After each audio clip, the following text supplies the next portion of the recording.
Hey everybody, my guest today is Harrison Siemens, and Harrison he's not only a realtor, but he has a background in land development, working with one of the largest appraisal firms in Victoria. So he's seen a lot of land development deals. He's seen them from both sides, and he's got a lot of experience, in particular, helping people find out if their property is a good candidate for development.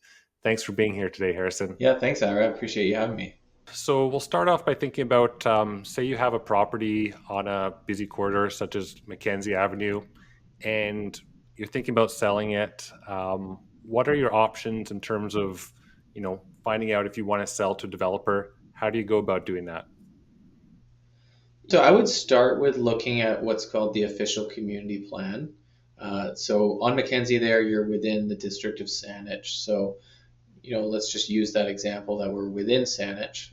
So what you want to do is go onto the online platform that the district of Saanich has. It's called Saanich Map, and it's an ArcGIS system where basically you can just put different map layers over your property. And specifically, the official community plan is one of those layers. And that's where you can kind of see what the district has in mind for your area and for your property specifically. And that's a good start to see if your property has development potential, because if it's been designated within that plan, which is basically what the district wants to see from your property and from that neighborhood over the next 10, 20, 30 years, then it could very well have development potential. And that's probably the best place to start. Okay, and we can leave a link below where people can find that Saanich GIS resource. Is there one for other municipalities as well? Yeah, so pretty much every municipality has one, no matter where you are in the CRD, the Capital Regional District here in Victoria. Pretty much all municipalities have one. It'll just be on their online website. It should be pretty straightforward to find just through Google, and they're all pretty similar. Just type in your property address in the top, and there should be map layers where you can see how your property falls on their future land use planning. And what exactly will make a property a good candidate for development? Is there like size, or what are some characteristics that an owner might look at? Yeah, I would say size is definitely the most important factor because size, I mean, you need enough space to be able to build up, let's say, a six-story multifamily apartment building. So, if you're working with just like a 5 or 6 thousand square foot lot, on your own, you're not going to have development potential for something like that necessarily. But, you could have the option of assembling with your neighbors. So I would say size is really important. And then shape is important too. So generally what a developer is looking for is they're looking to make a rectangle. It's in the best scenario, it's on a corner. So you Right. have dual access on a primary corridor and maybe like a smaller artery. Um, so trying to line it up that way is always really good. Um, you kind of just have to picture a big building being built on your lot. And, if you're dealing with some kind of weird triangular shape or something a bit different, it might be a little bit more inefficient of a Sure. build. So that's kind of how you need to think about it as far as shape goes. But I would say size is first and foremost the most important factor because you do need enough square footage to make. So if you had a lot that looked appealing and you think you might be able to develop it, what's the next step? How do you reach these developers, and how do you actually go about selling to a developer? Yeah, so in a lot of scenarios, actually, a developer might come to you. So that's something just to keep in mind with a lot of this development stuff changing. And, communities are updating their official community planning all the time. Saanich only just recently did theirs back in May. City of Victoria is going to be updating theirs. So I've seen a lot of cases where developers will actually, be forthcoming and they'll come knock on your door and come talk to you. So in that way, they could find you. But I would just really stay on top of the official community plan and just understanding where your property stands as far as that designation. Right. And if your property does fall within something that allows for higher density, I would definitely talk to a realtor that's in the know about the development community and how it all works.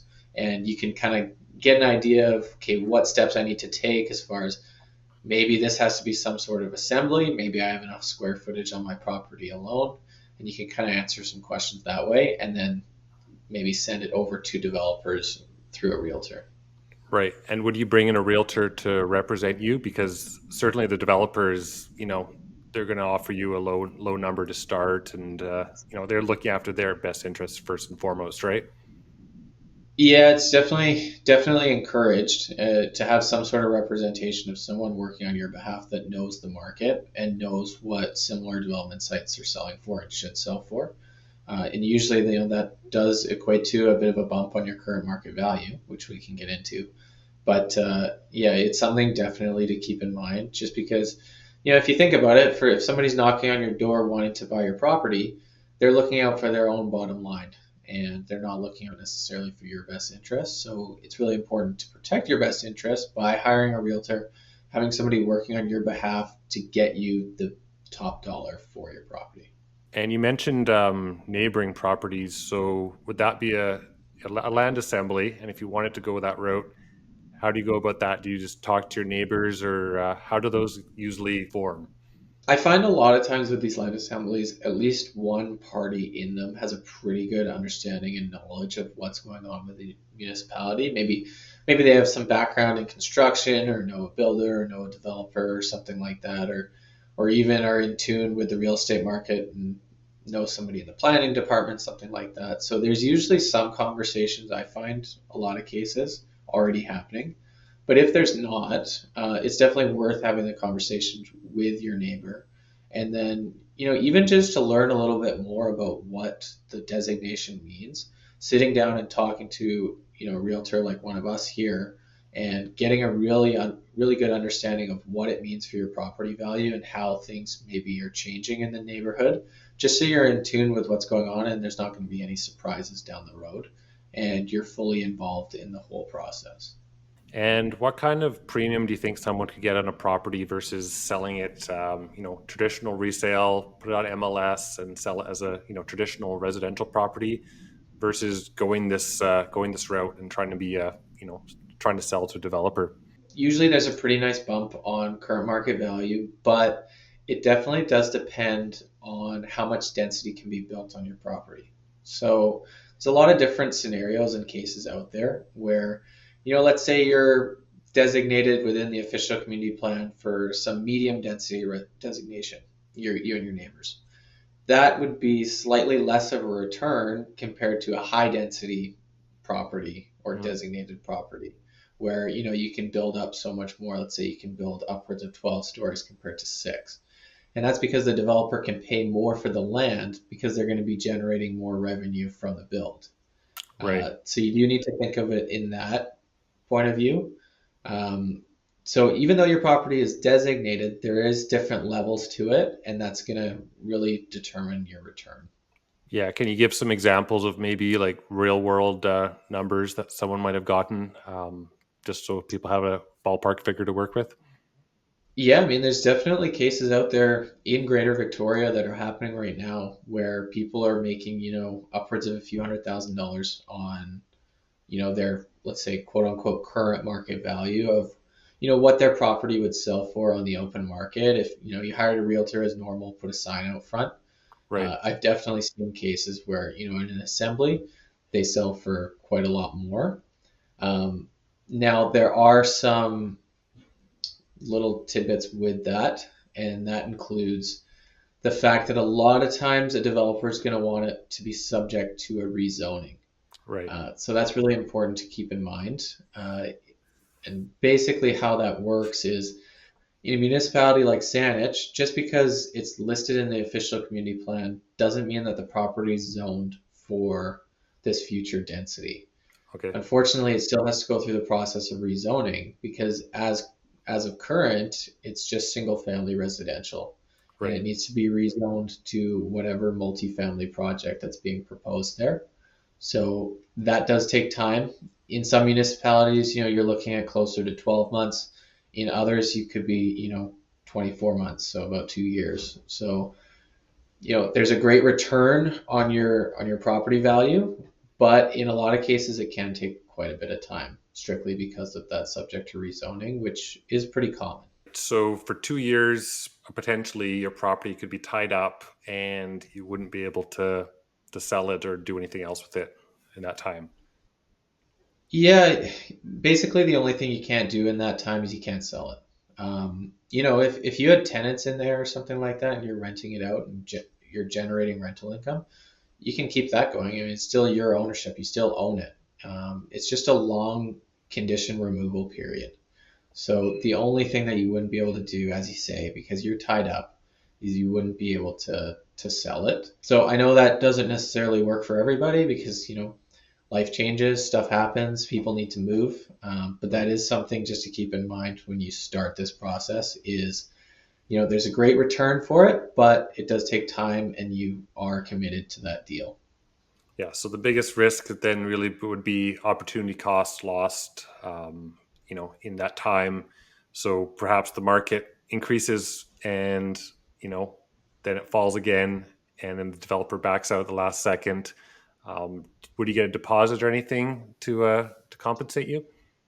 Yeah, so there are ways to mitigate against that risk because, as you say, opportunity cost is definitely the biggest risk here. But throughout the process, I've seen a lot of cases, and this really depends on the development and developer that you're dealing with. But I've seen a lot of cases where they'll set up a deposit structure through the whole rezoning process so that, in some cases, the deposit money will just go in trust. But in some cases, too, deposit money will be actually delivered to the sellers. So, you can get some money, put it in the bank during the period of rezoning.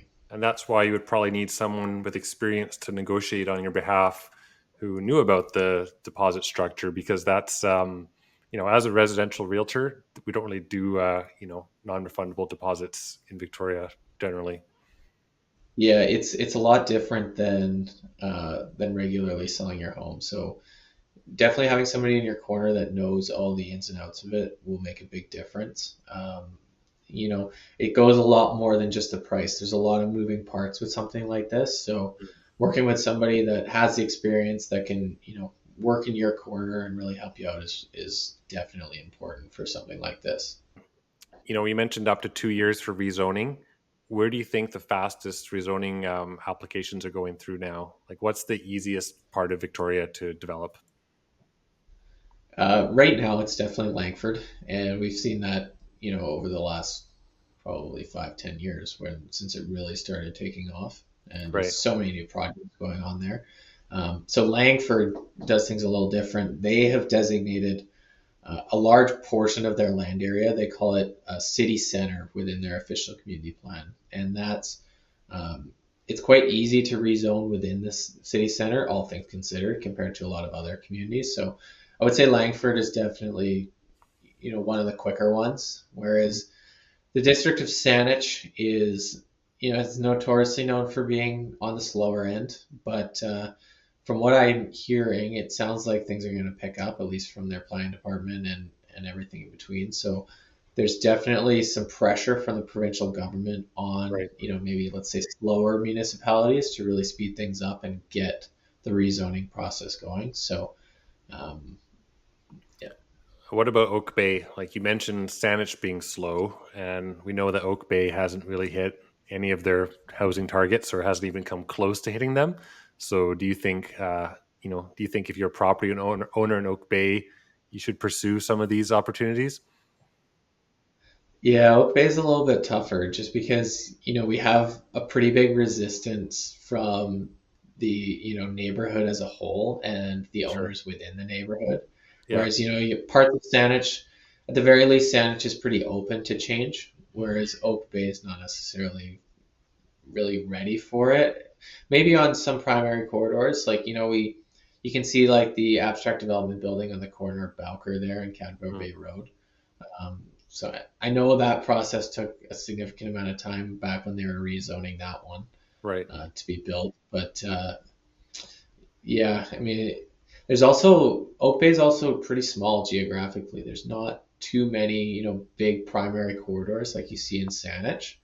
Hmm. So for that reason too, there's just less area to be able to develop on, and meaning there's less opportunities as a whole, I would say.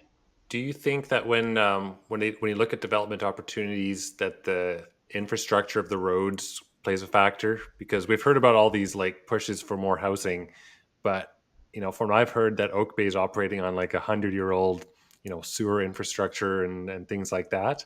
So does that play into things when you're looking at rezoning a property? It definitely does. And I can think of a really good example is out in Colwood. So they've designated Kelly Road as a transit growth area.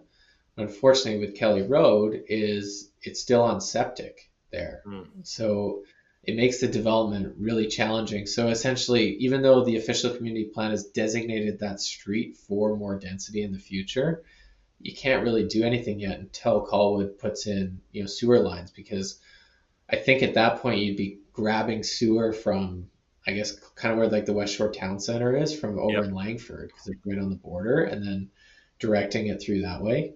Yeah. So infrastructure is really important. Another thing too with these developments is access. Mm. That's why I said earlier on, if you're on a corner of a primary corridor, it definitely helps. You can only imagine, being on a primary corridor and you add density all the way along on interior lots, and people having to turn left into those buildings. It's only going to create more traffic, which is Sure. something that nobody wants and nobody needs here. Yeah. Yeah, you need to have a little bit of room for a bike lane on your boulevard as well, right? Because I mean, if you're going Exactly. to get a rezoning application approved, at least here in Saanich, it's got to have a bike lane. So, where do you think things are headed? And do you want to make any predictions into next year and the coming years about the industry in general and what's going to happen in Victoria? Yeah, so a lot of stuff's changing right now with land use planning policies in different municipalities. So what that's doing is creating more supply. So we're already seeing it right now where more and more development opportunities are coming up and more land assemblies are coming up. So, in the future, like, the 5 to 10 year mark, we could see a really significant amount of supply of these development opportunities. So, in the next couple of years, it could present a really good opportunity to achieve a maximum dollar amount just with less supply out there and less options for developers compared to maybe what's going to come in the years to follow. Similar to the residential sales market, when there's a greater number of supply, there's less demand, and then vice versa, right? So um, I would say there's a lot of really good opportunities as it stands right now with the land use planning, but as things evolve and as things grow, more people are going to want to do it, and that's going to create more opportunities to assemble, and then there's going to be more supply in the market. Well, thanks so much, Harrison. Thanks for the chat today. Yeah, thank you. And yeah, I mean, if there's any questions or anything from any of the viewers today, feel free to reach out to either of us. Yeah, so if someone is interested in finding out if their property has development potential, you'd be happy to come by and have a chat with them. Oh yeah, 100%. And a lot of this is learning on the fly. Happy to just sit down. Done it many times. Sit down and just provide some education on how their property is designated and what that actually means for them.